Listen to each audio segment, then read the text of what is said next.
Hi, I'm Zibby Owens, and you're listening to Moms Don't Have Time to Read Books. This 30-minute podcast features a new author interviewed by me every single day, 365 days a year, for about 30 minutes.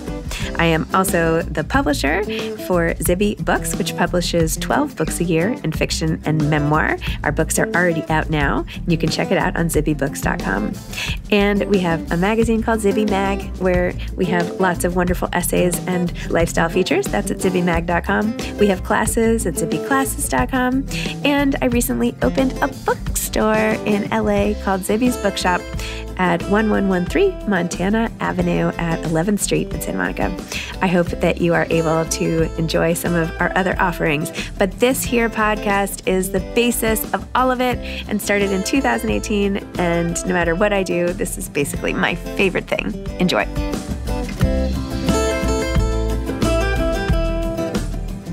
Lauren Marino is the author of Bookish Broads, Women Who Wrote Themselves into History. She is also the author of What Would Dolly Do? And Jackie and Cassini. She's the former founding editor and editorial director of Gotham Books, where she published multiple bestsellers and award-winning books. She's currently editorial director at Hachette. As a writer, she has collaborated with celebrities, doctors, psychologists, and other luminaries on their books. She lives in New York City with her children and 2 cats. Welcome, Lauren. Thank you so much for coming on Moms Don't Have Time to Read Books to discuss Bookish Broads, Women Who Wrote Themselves into History. Thank you. Thanks for having me. It's nice to talk to you again. You too.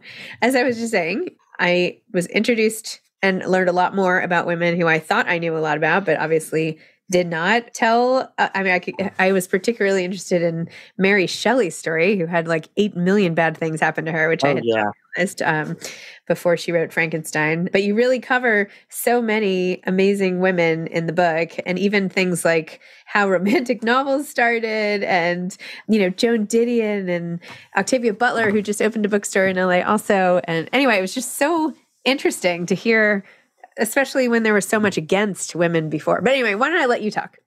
Yes. Well, I mean, you say the rest.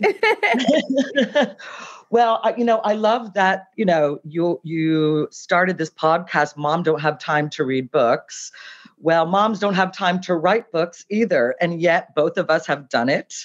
And for me, being a bookworm my whole life, being in the book business, being an avid reader, always being a writer and keeping journals, I read an article about where the ALA, the American Library Association, had done this study where they gathered information from libraries all over the world about the books that were the most circulated. And they sent out a list of the top 100 books, and only 12 of them were by women. And that didn't make any sense to me, because I know in the book business that 80% of books are purchased by women. I know that women are bigger readers. And yet, I sort of went down this rabbit hole of Googling top 100 books and greatestbooks.org. And it was the same 12 female writers that showed up in the top 100 books over and over again. And I said, why, is this an algorithm problem? Like, why aren't all the female writers that I've been reading my whole life showing up here? It's Jane Austen, it's J.K. Rowling, it's the Bronte sisters, and, and Pride and Prejudice. It's like the same books, the same authors. So I started doing research, and I had a blast doing this. And I started out with a list of the writers that I wanted to research, and it was mostly the women, like my favorite writers. And as I started doing research, I realized I started learning about more and more writers, and I learned about, like the first novel was written by Lady Murasaki in 10th century Japan.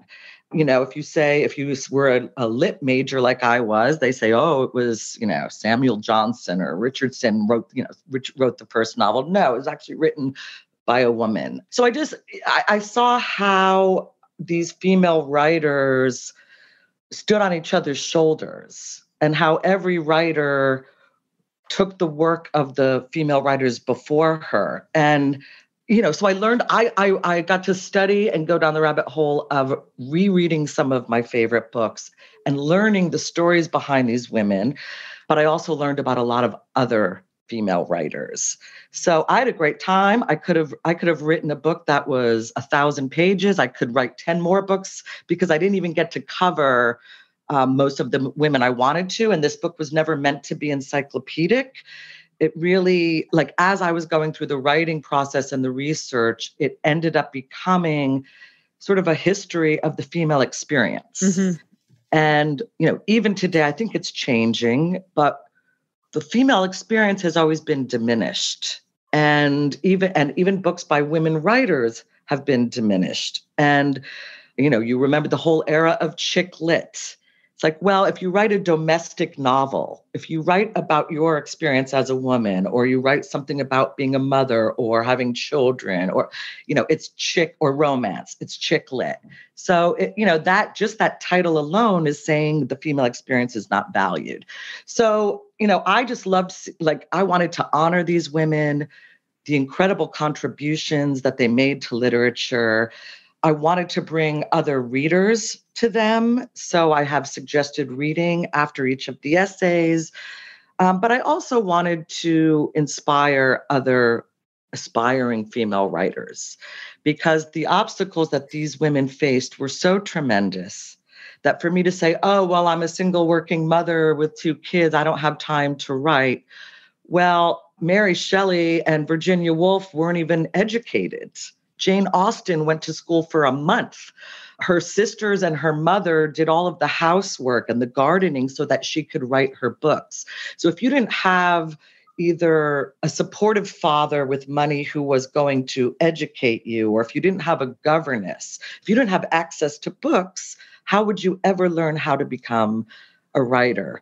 And, there's a story in here of the writer who joined you had to join a convent in order to get an education, or you had to, you looked at your mother who had 24 children in a row. Women were pregnant or taking care of children their whole lives.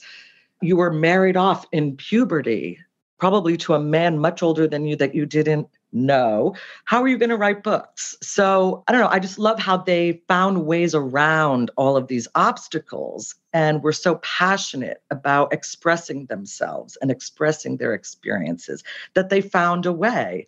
And some of these books have been a little lost to history. Some of them, obviously I found out enough about them to do the research for this book. And I was able to find things like Afra Ben's work and read some of it. But, she was a great playwright. And when she died, they destroyed her reputation to kind of eliminate her from the canon. So, I just wanted to honor them and also show other women that no matter what you think you're dealing with, your experience is valuable. And there are ways to get your story out there. And, your obstacles maybe aren't as bad as some of the ones that other women had to deal with in history. So it's meant to be inspirational as well as educational. It could be called and you thought it was hard. Right. Yes.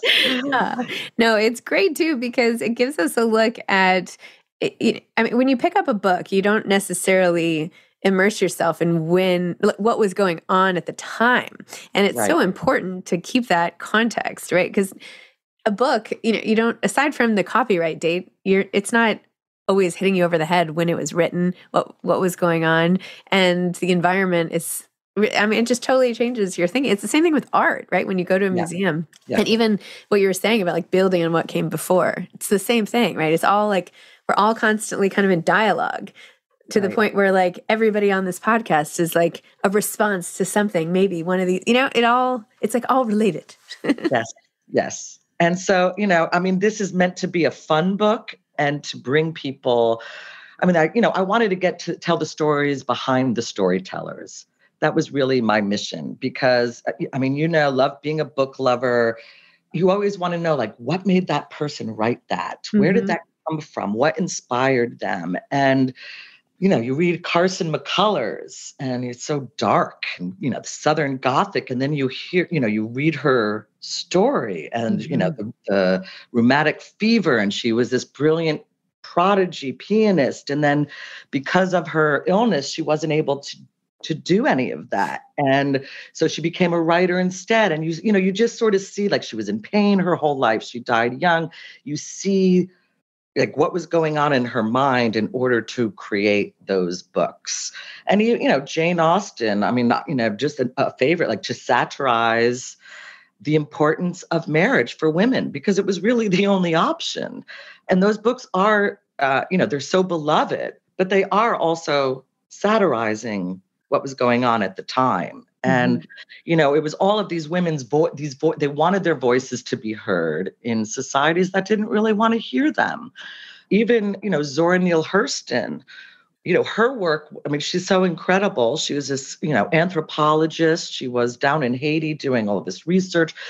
Her and Langston Hughes did this whole ride through the deep South, when it was very dangerous for two Black people to be driving around like that. She kept a gun taped to her leg. But she was writing about, like, in Their Eyes Were Watching God, she was writing in this Southern Black vernacular, and she was deeply criticized for doing that. And so, again, the male critics kind of shut her down, and she died. She was she died with $50, cleaning hotel rooms, totally unknown. She had an unmarked grave, and it wasn't until the 70s when Alice Walker rediscovered her and brought her to the world and really honored her. And now my daughter in high school is reading Their Eyes Are Watching God. So it's interesting how like writers get lost and then they become refound. And like Octavia Butler, she was a prophet. She was dyslexic. Her mother was a housekeeper.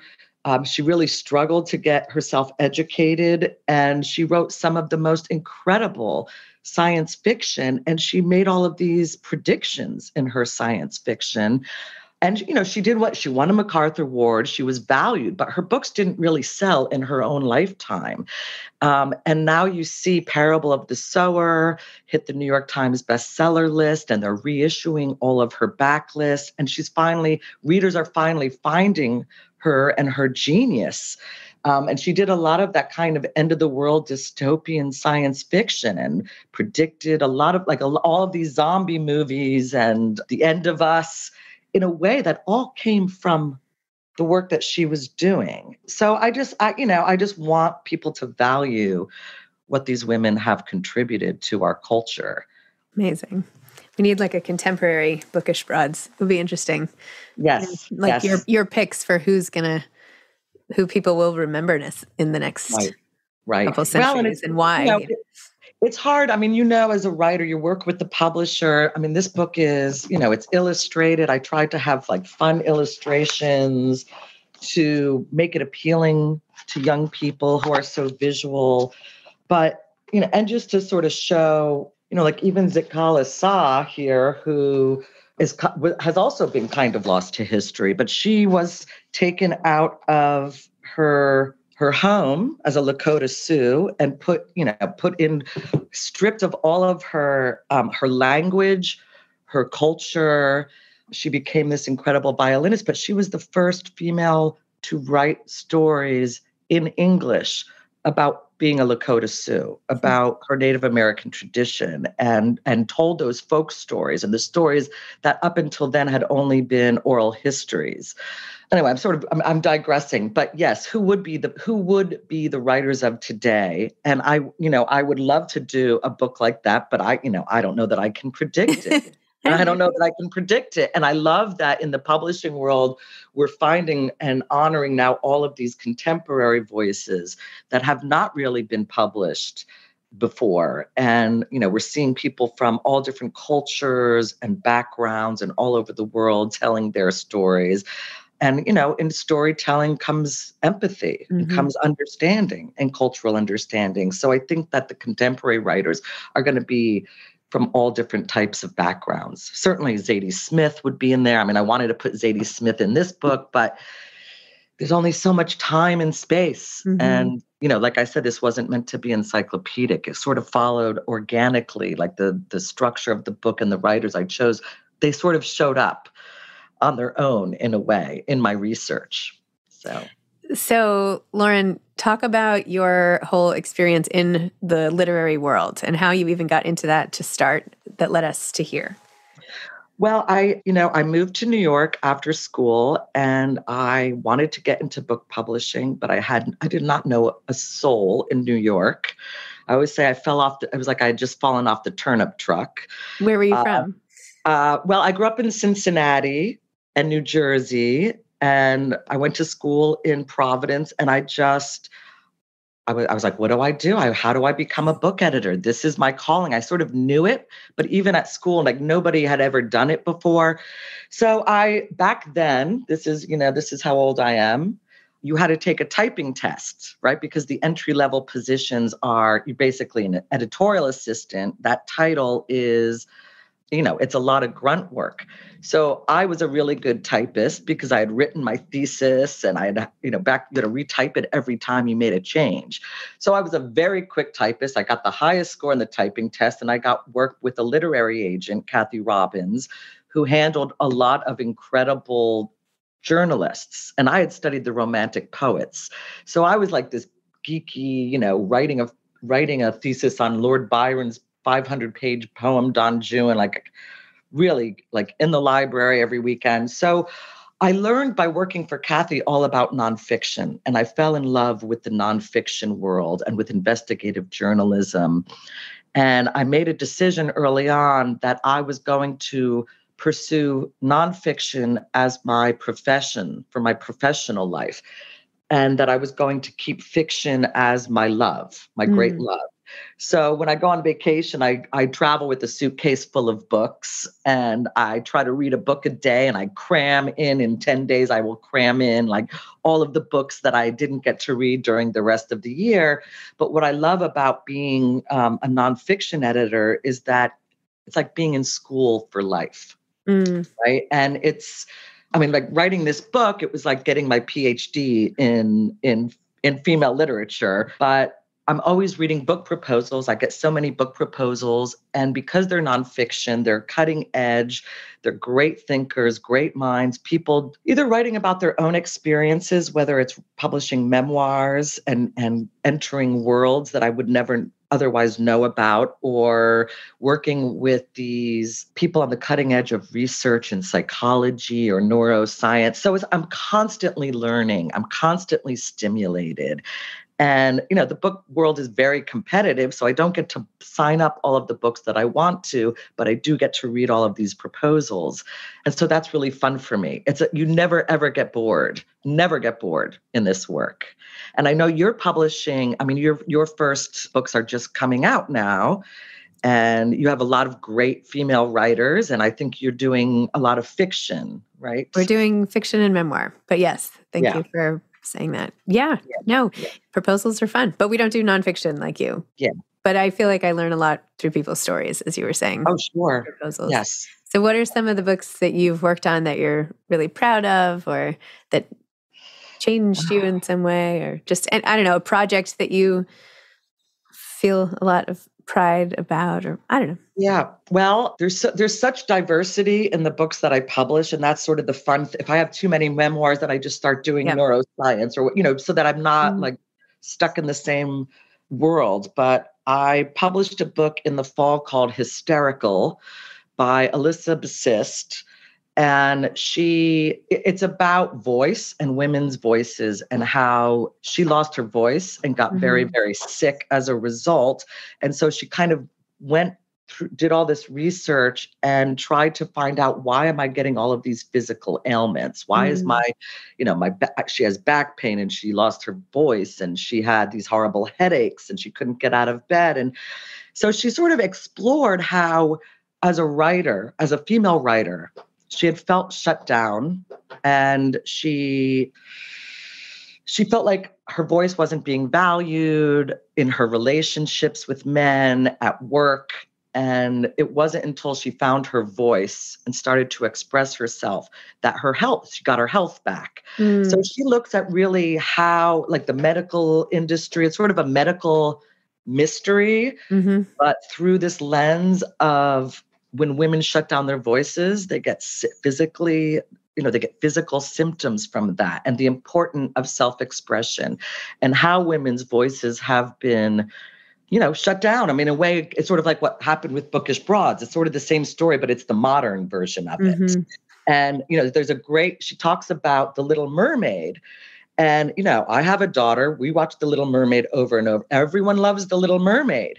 But if you really think about it, it's the story of a girl who loses her voice, gives up her voice in order to get the prince. Mm-hmm. She grows legs and gets rid of the voice so that she will appeal to him. And no one ever really looks at that part of the story. Like, you don't want to be Ariel. You don't want to give up your voice for a boy. So, so she looks at pop culture. Someone should write Ariel's memoir. Oh my gosh. Yes. That's a great good idea. Yeah. Oh yeah. And then Ursula, of course, then you have the old hag, there's these stereotypes in literature and in how women are portrayed and in pop culture. And it's just, I don't know. I just want to bust those up. Wow, that's exciting. So that's a book I'm really proud of. I have a book called In the Weeds that I published that I really love. I mean, it's a heartbreaking story, but Tom, the author, was Anthony Bourdain's director and producer for 10 years. Mm. So he lost his boss, his mentor, and his best friend. And so it's his story of trying to figure out what happened, but it's really behind the scenes of what it was like working with Tony and making that show. It's like behind the scenes of television and traveling all over the world and seeing all these different cultures. So that's a book. That book has done very well and continues to do well. And I just feel like, he brings Tony alive in this very human way, but he's also taking you into all of these cultures. So I always love books about entering different worlds and different cultures, and books that examine pop culture and try to say, well, why do we see things this way, and how can we look at things differently? I always like to have different perspectives. So those are the kind of books that I really enjoy. That's awesome. I interviewed Lori Woolever about her book, World Travel, with Anthony Bourdain. And then actually today I saw that she has a new book coming out. It's more of a memoir, but it also talks about her. You'll probably like it too, behind the scenes of similar and except her own, I guess, addiction. And I don't know, it sounded good. But anyway, Lori Woolever on the mind. Anthony Bourdain type of day. Yes. Amazing. Well, now that you've done Bookish Broads, will there be a continuation, or do you want to, you're obviously you have a huge intellect and you just love to learn, right? So what are you interested in diving into next? Well, I've written 3 books and all of them are about strong women. Mm-hmm. And they could not, they're such different women, right? Like I wrote a book about Jackie Kennedy and how she used fashion as diplomacy in the White House. And she took what she had and really became powerful using, what women had at that time. Then I did a book about Dolly Parton, like completely opposite end of the spectrum. I saw that. But that book, What Would Dolly Do?, I wrote when I was going through a divorce and I was really having a rough time in my life. And I was like, I need some inspiration. And she just, I don't know, she kind of came to me and was like, get yourself together. So just learning about her and her optimism and how she gives back and how she's this huge literacy advocate. People have a certain idea of who Dolly Parton is. I think that's changing now, but they sort of look at the hair and the boobs and, and she as a songwriter, she's written 5,000 songs, some of the great American songbook. She's this wildly successful businesswoman. She was a trailblazer in country music and the music world. People don't see that. They see the persona. So she's really a lot. She's smart. She's strong. She's a writer. So writing, and she stays optimistic through all sorts of, trials and tribulations, and she supports other people. And so I wrote about her from that perspective, like inspiration. And then, of course, the Bookish Broads. So right now, because of my job, my career, it's impossible for me to write. Maybe when the children go off to college. But right now is not the moment. But I know like an ideal when the time is right, will come to me. But I always find strong women that I admire. And they sort of come to me at the, I'll read an article or I'll have an experience of some kind, or even sometimes a dream. And then I'll be like, let me research this. And it's usually something that stimulates me that I go research. And I'm like, wow, there's a lot more to this story than I realized. And then the book sort of comes from there. So we'll see. I don't know. Wait, how old are your kids now? She is a sophomore. She's 15 and he is 17. So he's going off to college in the fall and I'm preparing for that. I know. I'm like, I can't, I'm like, it's like a year of empty nest syndrome before the empty nest even exists.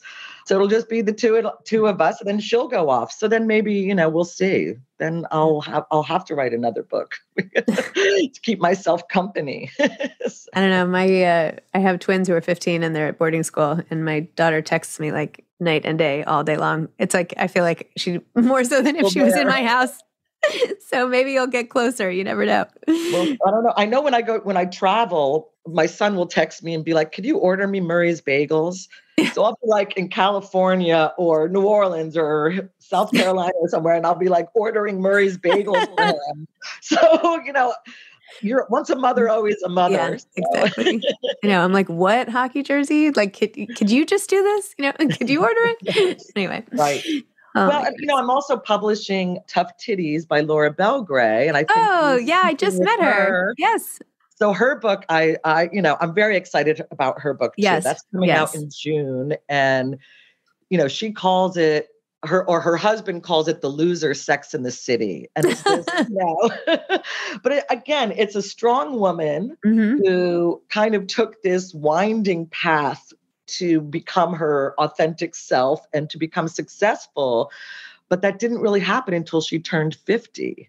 And so I love that at any age you can evolve, you continue to grow, and you can become, a writer, in your 50s, in your 60s. Like I'd like to think I still have many more books in me. It's just like, as a woman, you can't do everything all at once, but you can do everything one thing at a time or two or three things at a time, as you know very well. So. Excellent advice. Well, Lauren, thank you. It was so nice talking to you. Thank you. Learning more about these bookish broads and your journey to getting them on the page. And I just adore the illustrations too. And your illustrator is Alexandra Kilburn. Anyway, amazing bookish broads. So awesome. And thanks for the preview of upcoming titles and recent titles and all of that too. Great to talk to you. Thank you so much. You too. Bye-bye. Thanks for listening to this episode of Moms Don't Have Time to Read Books. Don't forget to follow me on Instagram at Zibby Owens and at Moms Don't Have Time to Read Books. Also sign up for my newsletter at zibbyowens.com and sign up for my virtual book club and meet lots of authors on Zoom every other week. Thanks so much to Steve and Ryan at Texture Sound for the sound editing. And thank you to Morning Moon Productions for providing this fantastic intro and outro music.